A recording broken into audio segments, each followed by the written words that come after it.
ही माननीय प्रकाश आंबेडकर यांची आहे. आम्ही सगळे त्यांच्याबरोबर आहोत. सर, जपान युनिव्हर्सिटीकडनं देवेंद्र फडणवीस डॉक्टरेट दिली जाणार आहे विविध कामासंदर्भात.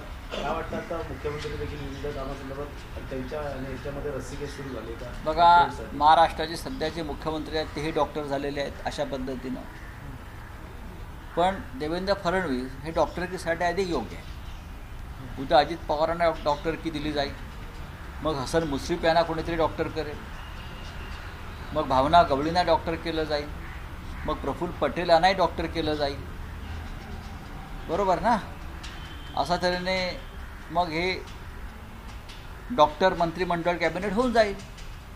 देवेंद्र फडणवीस हे योग्य व्यक्ती आहे, ज्यांना डॉक्टरेट मिळाला पाहिजे. पण मी म्हणतो सध्या अशा प्रकारे डॉक्टरेट देण्याची जी एक स्पर्धा लागली आहे त्याच्यामध्ये उद्या डॉक्टर हसन मुश्रीफ होतील, अन्य होतील. आम्हाला दिलं तर आम्ही नाही म्हणू, आम्ही योग्य त्या पदासाठी लायक नाही आहोत, आम्ही आहोत ते बरे आहोत. मुंबई भाजपची आहे, मुंबई फडणवीसांची आहे.